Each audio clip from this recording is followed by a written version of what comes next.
꼭 양방향 학습이 돼야 됩니다. 영어 단어를 보고 한국어 뜻을 떠올릴 수 있어야 되고, 반대로 반드시 한국어 뜻을 보고 영어 표현을 생각해낼 수 있어야 됩니다. 그리고 지속적으로 책 읽기를 해서 그 단어들이 실제 책 속에서 다양한 문맥 속에 나타나는 것을 봐야 됩니다.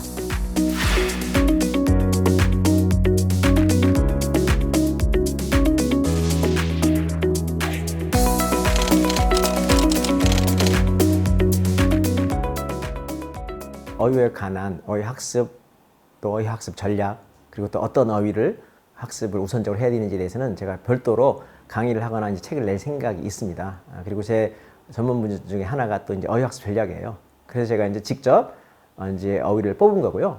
그러면 이제 이 어휘를 가지고 어떻게 공부를 할 것이냐, 이게 중요한데, 제가 우선적으로 추천하는 방법은 바로 라이트너 방식을 사용하는 겁니다. 그 단어 카드가 사실은 이제 가장 심플하면서도 그동안에 가장 효과적인 어휘 학습 방법이라고 학술적으로도 일종의 검증된 방법입니다. 그게 저는 거기서 더 나가서 이 단어 카드를 라이트너 방식으로 활용하는 게 가장 좋겠다.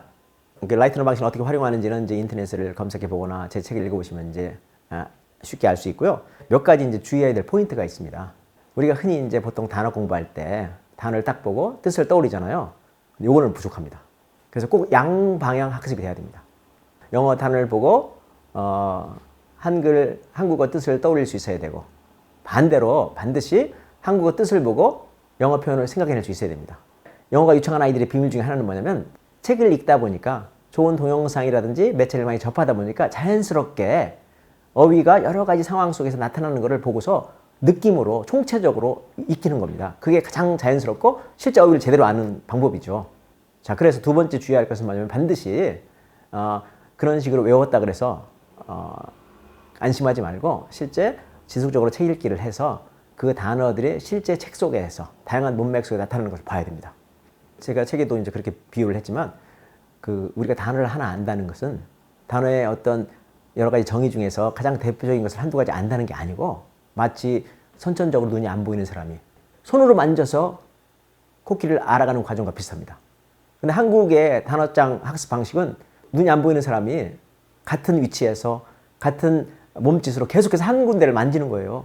그러면 몸통을 계속 만지는 사람은 마치 코끼리가 바위 같다고 생각할 테고, 그죠? 다리를 만지는 사람은 이게 무슨 나무 줄기 같다고 생각할 테고, 꼬리를 만지는 사람은 밧줄 같다고 생각하겠죠. 사실은 코끼리를 제대로 알려면 여러 가지 상황에서 위치도 바꿔가면서, 그 다음에 내가 또 만지는 또 방식도 바꿔가면서 아마 수백 번, 수천 번 만져봐야 될 겁니다.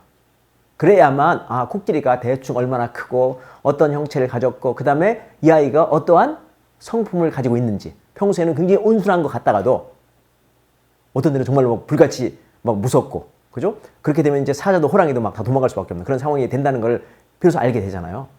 단어 하나를 아는 게 바로 그것과 비슷합니다.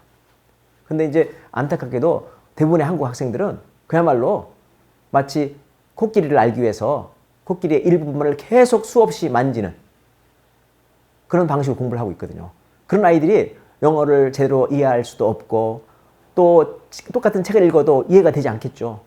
활용하는 건 더더욱 어렵고, 어쩌면 아주 단순하게 표현을 해서 단어를 그런 방식으로 공부하고 또 우리가 그렇게 공부해왔기 때문에 상당히 많이 공부했고 상당히 많이 아는 것 같은데, 정작 영어는 제대로 활용이 안 되는, 이해도 잘 안 되는 그런 원인이 거기에 있다고 저는 생각을 합니다. 그래서 이제 꼭 반드시 이제 책 읽기와 함께 진행하는 게 아주 중요하고요. 우리가 이제 그 책 읽기는 진행을 하되 또 단어 학습 자체에서 이 부분을 좀 보완할 필요가 있는데, 바로 이제 예문을 반드시 함께 학습을 하는 겁니다.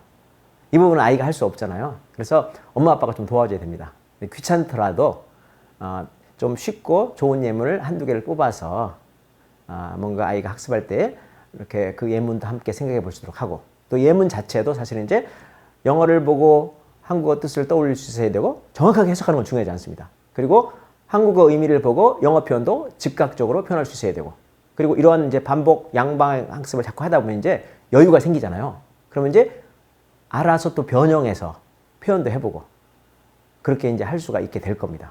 그래서 정리를 해보자면, 일단은 단어 카드를 라이트너 방식으로 활용하는 게 가장 효과적이라고 할 수 있고요.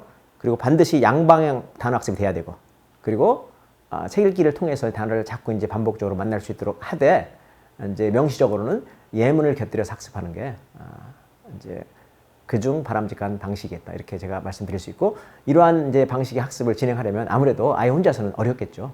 그래서 엄마 아빠가 도와줘야 되고 또 준비도 필요하고 또 학습 과정에서도 적극적으로 개입을 해서 아이가 실제로 그렇게 바람직한 방식의 단어를 학습할 수 있도록 도와줘야 될 겁니다.